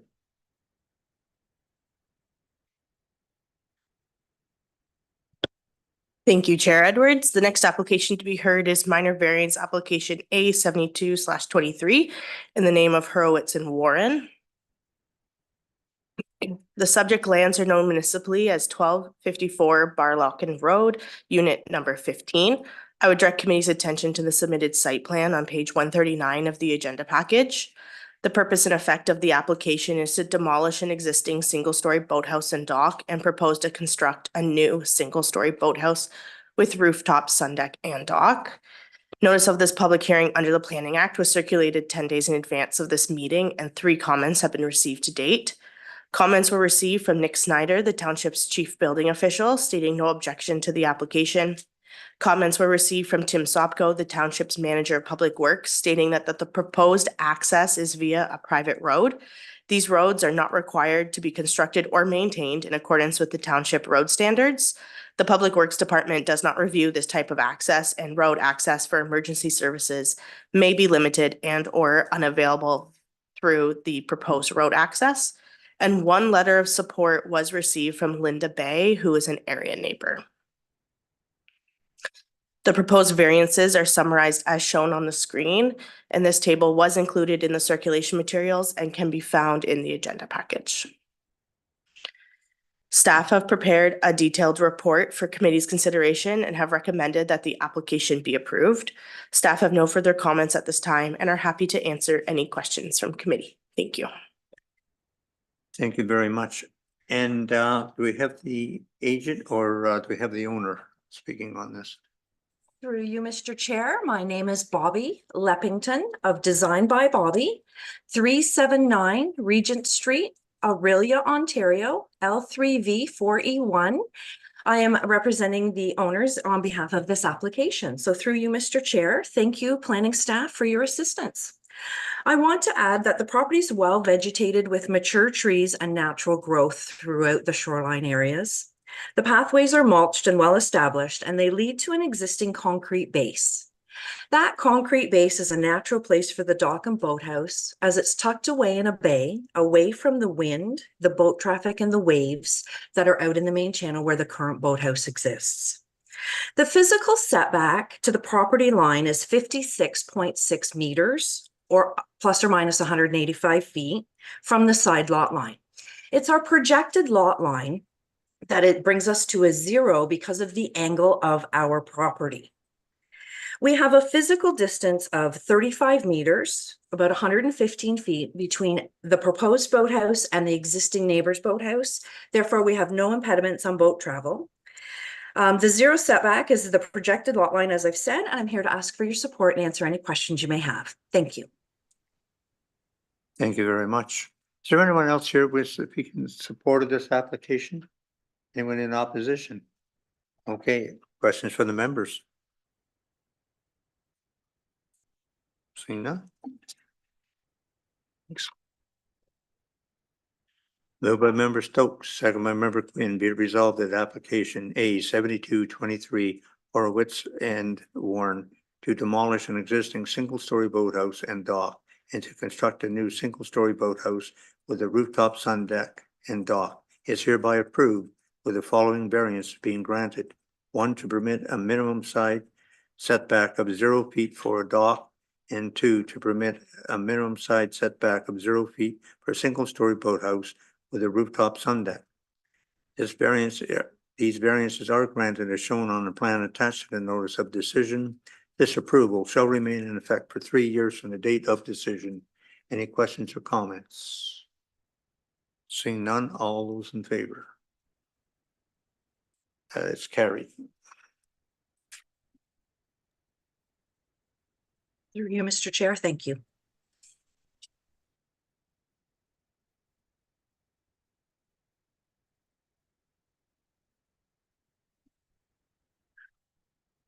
And the next application is A7423 Watkinson, and that is Medora. Thank you, Chair Edwards. The next application to be heard is minor variance application A-74/23 in the name of Watkinson. The subject lands are known municipally as 1005 Ham Road. I would direct committee's attention to the submitted site plan on page 155 of the agenda package. The purpose and effect of the application is to construct a single-story boathouse and associated the dock. A garage is also proposed at the back of the property, and a dwelling is currently under construction. Notice of this public hearing under the Planning Act was circulated 10 days in advance of this meeting, and 2 comments have been received to date.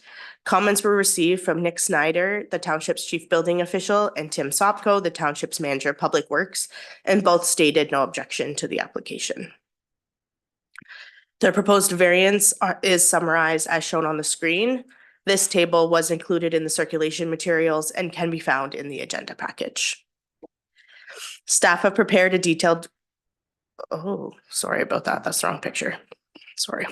Staff have prepared a detailed report for committee's consideration and have recommended that the application be approved subject to a satisfactory site plan agreement being entered into and registered on title along with securities for retention of vegetation and plantings to retain and revegetate the shoreline buffer. Staff have no further comments at this time and are happy to answer any questions from committee. Thank you. Thank you. And do we have the agent or the owner present? Agent is present. Okay, thank you. Your name, address, and postal code, and you have 5 minutes.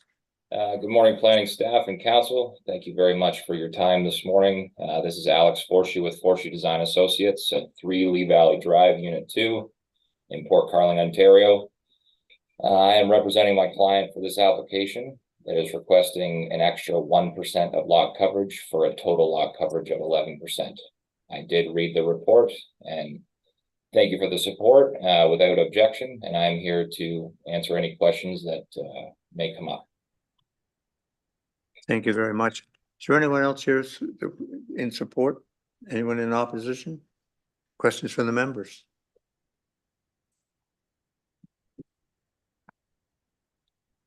Moved by member Grogan Green, second by member Brown. Be it resolved that application A7423 Watkinson to construct a single-story boathouse is hereby approved with the following variances being granted. 1, to permit a lot coverage of 3,332 square feet or 11% within 200 feet of the high water mark.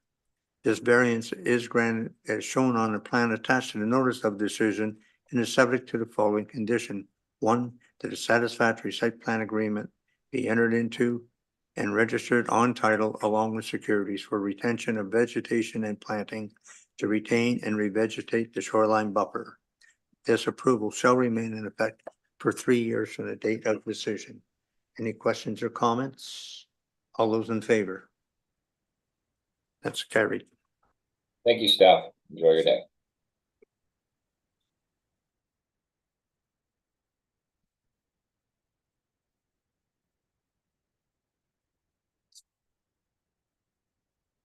Okay, we have some unfinished business, and that is B 43, 44, 45, 23 ML and A 6923, and that's Cummings, and that is Ms. Darling. Thank you, Chair Edwards. consent application B 43, 44, 45/23/ML, and minor variance application A 6923 in the name of Cummings is returning from the Committee of Adjustment meeting in December of 2023. The subject lands are known municipally as 1161 and 1163 Stephen Road. I would direct committee's attention to the submitted consent sketches on pages 172 to 175 of the agenda package. The purpose and effect of the consent application B 4323ML is to sever a portion of the subject property to the south and add it to the abutting lot to the north. The purpose and effect of consent applications B 44 and 4523ML is to sever a portion of the subject property abutting Lake Rosso and add it to the lot to the south, and consent application 45 is to sever a portion of the north property and add it to the abutting lot to the south. As you can see in the picture on the screen, B 4523ML has been updated in accordance to the building inspector's comments from last round. I would direct committee's attention to the resultant lot sketch on the screen, and this is what the lots would look like if all three consent applications were approved. Lastly, I would direct committee's attention to the submitted site plan on page 175 of the agenda package. 2 letters were received since the original hearing date from Mr. Losani. These letters have been circulated to committee prior to today's meeting, but I can read the letters in full if committee wishes. The proposed variances are shown on the screen. This table was included in circulation materials and can be found in the agenda package. They have not changed since the original circulation that was at the end of November of 2023, before the December meeting. Staff have prepared a detailed report for committee's consideration and have recommended that consent applications B 43, 44, 45, 23ML be approved, subject to standard conditions of consent, and that zoning relief from lot frontage, cumulative dock width, and maximum secondary story boathouse size requirements on resultant lot 1 be approved. And staff have further recommended that minor variance application A 6923 be approved. Staff have no further comments at this time and are happy to answer any questions from committee. Thank you. Okay, thank you very much, Ms. Darling. And if the applicant or applicant's agent wishes to speak on this, I believe he's here. We have the property owner. Okay, that's mine then.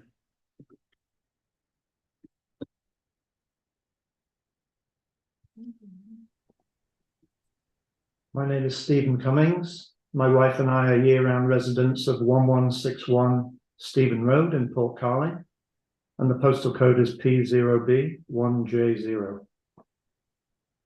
Good morning, Chair Edwards and members of the committee and staff. Thank you to members of the committee and staff for returning this concurrent application to this month's agenda. Thank you also to Kristen and Bryce for their time in this matter and for the detailed report that Kristen prepared. We submit that all points in the deferral letter have been addressed. Specifically, we have discussed concerns with our neighbour, Mr. Losani. I will address that meeting in more detail in a minute. Secondly, the updated sketches were prepared and submitted. The confirmed changes were what Sandy, the building inspector, was looking for.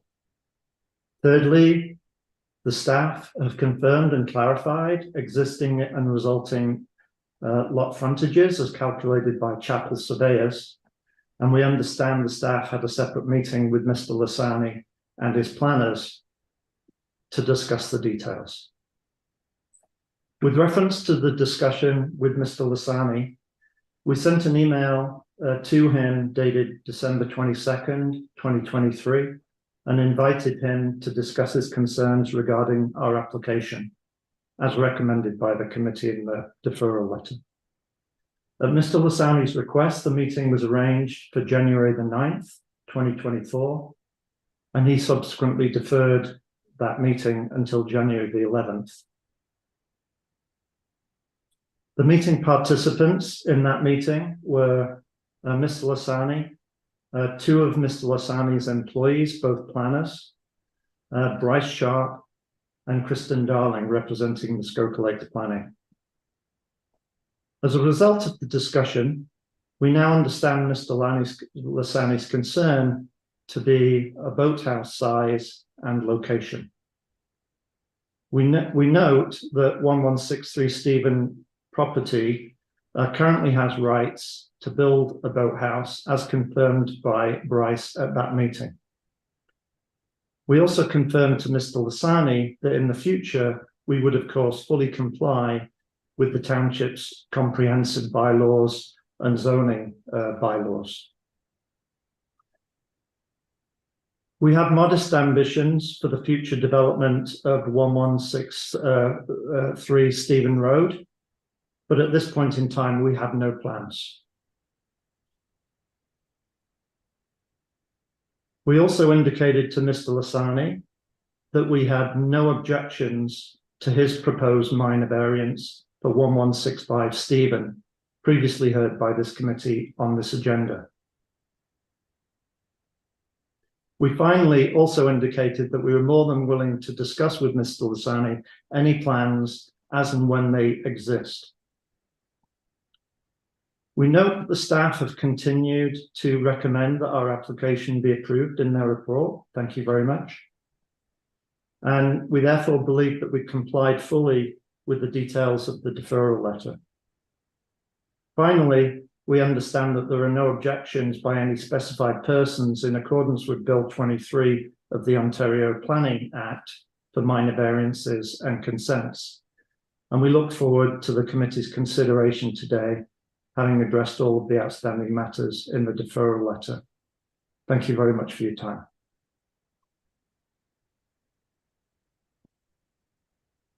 Sorry, is there anyone else wishing to speak in support? No, is there anyone else wishing to speak in opposition to this application? Yes, but it's my understanding that it. Okay. You can bring them in.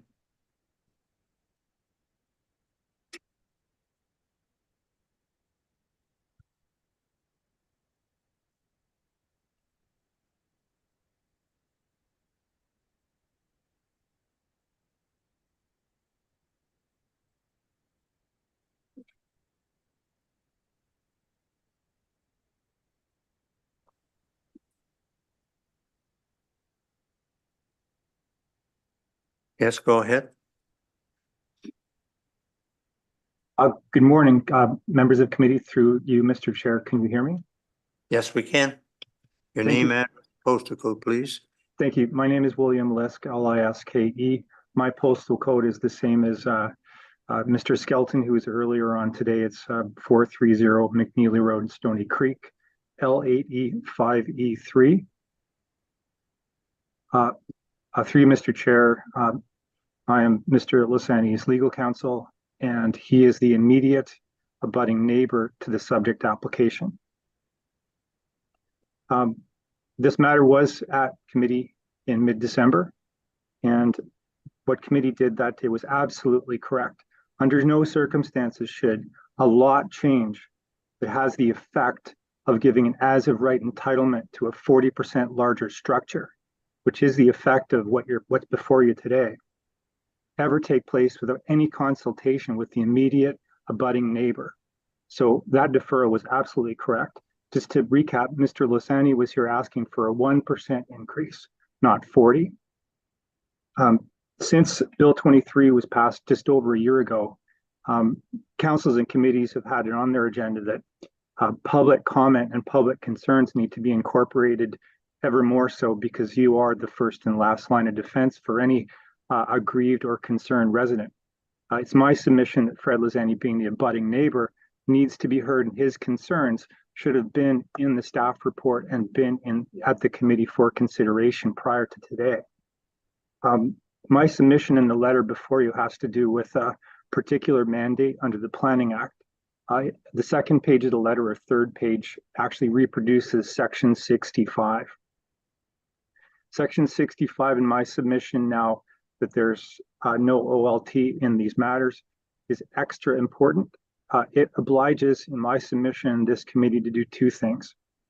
Firstly, it requires you to ask the question, is this a case when the two abutting neighbors, both of whom are at committee today and both of whom are planning stuff, both of whom are going for permissions which expand build permissions for structures on their lots, ought to have been working together prior to it coming to committee? And it's my submission that that was the right decision made in December, that these two parties should be talking. Neighbors should speak to each other before it comes to committee.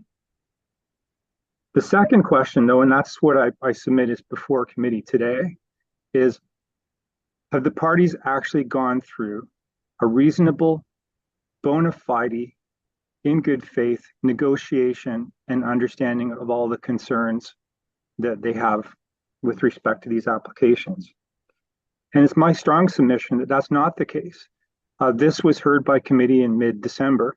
A couple days later, the applicant left a message for Fred Losani and then wrote to the committee asking to be put back on the agenda right away. That is not consultation. That is not dispute resolution. And most of all, that was the last business day before the Christmas holiday. Mr. Losani didn't reply because he was spending Christmas Eve with his family. So I'd like the committee to take that into account, that there was a holiday. And what I'm asking committee to do is to respectfully defer this matter to the next committee date, which I believe is in February, and have some words for the parties.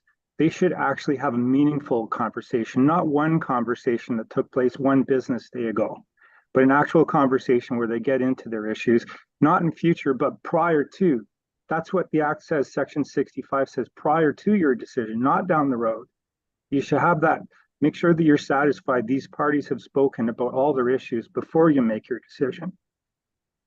And secondly, have some words that I believe that for this committee to be fully effective, next door neighbors should be communicating in all cases when there's things like this that happen. They shouldn't come to committee first without communicating first. Subject to any questions from the committee, those are my submissions. Thank you. Thank you very much. Okay, are there any questions from the committee? Yes, Member Richmond. Thank you, Chair Edwards. I have a couple of comments actually, and it is probably mostly that the township is not involved in setting up mediation and arbitration, which is actually what you are suggesting.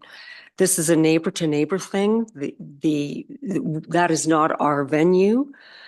Yes, it would be nice if everybody talked to everybody, but it doesn't happen. As far as I can see in this application, the recommendation is that that one property be brought even more into compliance with what our bylaws are right now. And with that goes the right to build a boathouse. And certainly if Mr. Cummings decides not to do that within our bylaws, it'll come back again. But as far as I'm concerned, I'm in complete support of this application. Thank you. Anyone else? Yes, Member Grogan Green. So I went back and looked at our last meeting and reviewed everything.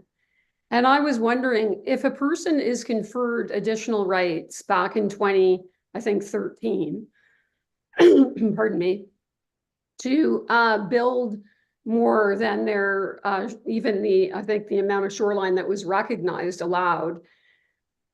Why would we not consider when they go to sever that property again to remove some of those rights? In other words, to improve what they like, for example, the 250 square foot covered porch. Why are they still allowed that when the lot becomes even smaller than it was when we conveyed them these rights back in 2013? So I don't understand that. I need an explanation as to why we allow this, where people are conferred more rights than they deserve under previous bylaws and official plans, and then they're allowed to sever their lot and confer more rights onto another property that's adjacent to them. I don't understand that. I think I need clarification on this. Okay, thanks for your comments. Anyone else like to comment? Or any questions? Yes, Member Stokes. Yeah, just so that I'm 100% clear, what's being asked for here is just some more time to have a more fulsome discussion amongst the two neighbors, if unless I'm misunderstanding. And I guess my statement to that would be that that is never a bad idea, and it does sound like there was not sufficient time provided to Mr. Losani to meet his scheduling. And I don't have an issue with deferring it to do that. In fact, I think that's always the best solution. And that's just my statement. Thank you very much. Anyone else? Yes, Member Quinn. It's always nice if the neighbors can communicate. Sometimes they can't. I think in this case, they've had a chance. I think we were lenient in the first meeting because of mail and maybe there was 3 days notice, but I believe that Mr. Losani's been in receipt of what the neighbor has proposed for longer than most people have. Mr. Losani, when he spoke, and he obviously has legal counsel and planners on staff, he's in a better position to have an understanding and speak to the neighbor without having much time for due diligence as opposed to a regular citizen. And I don't think that we should send the neighbors back for a talk because it sounds like they've tried and there was no resolution. And it's not our job to put them in the ring. It's our job to make a decision on the application. Any other questions or comments? Yes. Member Sharp. Through you, Chair Edwards, Member Grogan Green did have a question. I'm happy to respond to it at your direction. Yes, please. Thank you. Thank you, Chair Edwards. Per our staff reports, staff have considered the additional development rights that were conferred upon the northerly property, the one with the existing two-story boathouse in 2013 by council. You will note that that property has a significant actual or assessed frontage. The 2009 official plan doesn't define lot frontage. The property forms part of a point or a peninsula, and this committee will recall situations in the past where we've had applications seeking a two-story boathouse on properties that don't have the minimum 300-foot frontage requirement, but do have significant assessed frontage. And in those situations, those applications have on occasion been approved subject to staff's review and analysis. With respect to the additional development rights that will be conferred to the southerly lot through an addition of lot frontage. Of course, shoreline structure width, so the width of docks and boathouses are the basis for those widths is shoreline frontage. So in this case, the shoreline frontage will increase. And council dictated that the maximum permitted width for a boathouse is 16% of the straight line frontage, and for a dock it's 25%. So in this case, the frontage is going to increase, and at the time that the applicants decide to redevelop that lot, shoreline structures on the property will need to comply. Staff did review whether or not we felt it was prudent to put a restriction on the southerly lot owing to shoreline structures on the northerly lot, but we didn't feel in this case that it was required. And again, the main intent of shoreline structure with requirements is to control density and built form along the shoreline. And we don't feel that in this case that there's going to be a dramatic increase in the density of shoreline structures on the properties in such a way that would result in a dominance of built form. So those are my comments. Happy to provide further clarification if required. Thank you. Okay, thank you very much. I do see someone's hand up, but it's gone to committee, so I'm not taking that comment. I'm just wondering, you had two letters. And was one of them from the planner? Have we heard his comment or concerns, or is there something in one of those letters that is relative to what we should be hearing today before we make our decisions?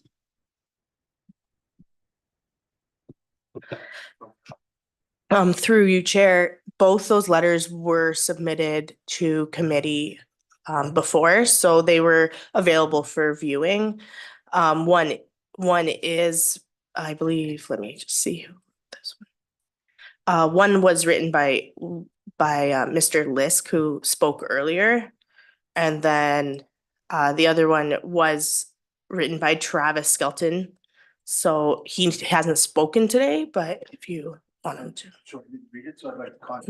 Oh, you want the.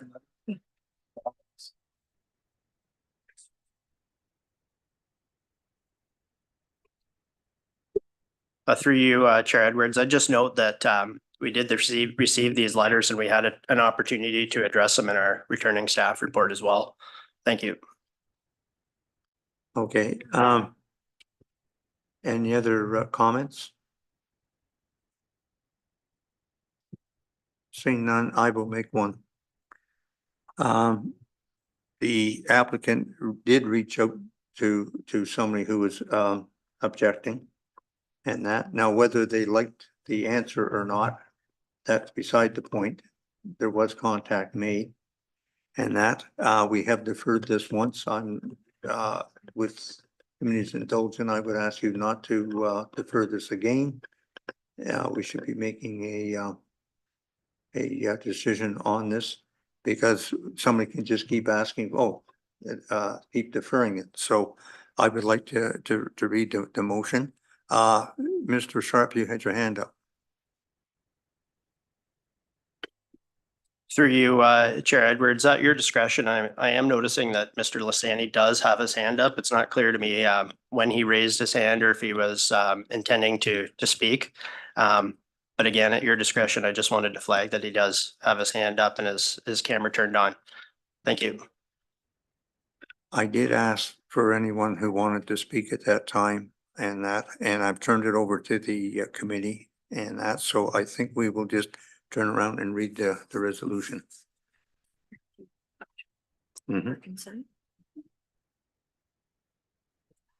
Lisa. Pardon? I just want to make a comment to the committee that there's a difference between allowing more density on a point than it is doing that once and then allowing that point, for example, to sever a portion of the land and give it to the adjacent neighbor, and then in turn confer more development rights to that lot. I mean, it's totally different situation. You know, I do question whether this should even be in front of us. That's just a comment. And Joe, member Quinn, I know at one point had similar concerns about this application, and I still do. Okay, thank you, Mr. Yeah, at the first meeting in December, I'd spoke to, I see where staff are coming from, where they have a 900 plus feet of frontage, and there was some special considerations given on a to me, like a new lot line, not the true pin to pin. And I believe that special considerations should be given to these properties as they were at that point. But to bring it down to something that's less than 400 when they've got the benefit of having a lot of the development rights of something that was 400, when this on an imaginary line or a something they can support at 407. Now we're reducing that into the 384 zone, I believe. So they've got rights that I think somebody with a big frontage should have had at the time. I have a hard time reducing it to less than 400. But the one neighbor, today we saw a lot more pictures of his property that has concerns, and a lot of his space and dock and lawn is on his entertainment space is blocked out by his own boathouse. So today, some of the stuff I saw made me a little more lenient and maybe in favor of the Cummings ask. Okay, thank you. No more questions or comments. I'll read the resolution. Moved by member Quinn, second by member Bridgman. Be it resolved that consent be granted for applications B 43, 44, 45, 23 ML Cummings, provided following conditions are fulfilled.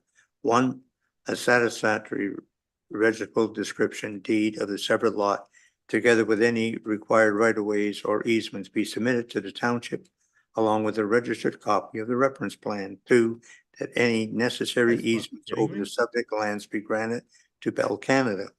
3, that a legal undertaking be submitted by the acting solicitor, which confirms that the severed lot will merge in title to the benefiting lots upon registration of the transfer/deeds, which may include cancellation of consent if necessary. And 4, that a zoning relief from lot frontage, cumulative dock width, and maximum second story boathouse size requirements of the resulting lot be approved. And any questions or comments on that? All those in favor?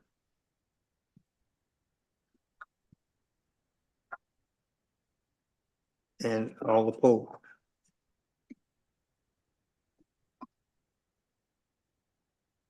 I believe that is carried.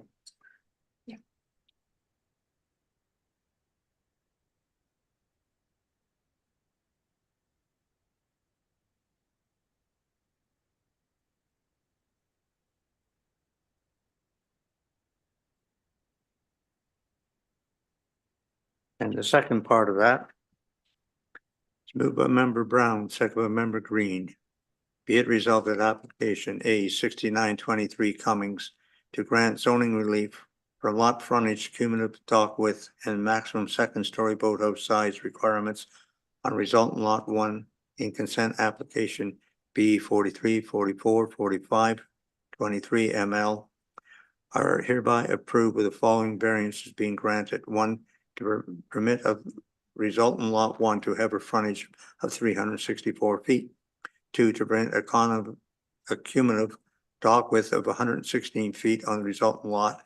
And 3, to permit a second story boathouse size of 900 square feet on resultant lot 1, consisting of 650 square feet sleeping cabin and 250-foot covered area. These variants are granted on a notice of the plan attached to notice of decision. This approval shall remain in effect for 3 years from the date of decision. Any questions or comments? All those in favor? That is carried.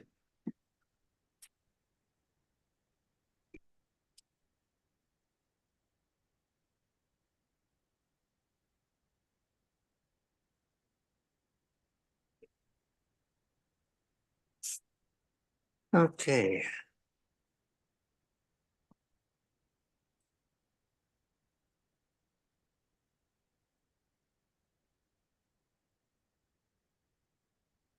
I don't think we have any information items.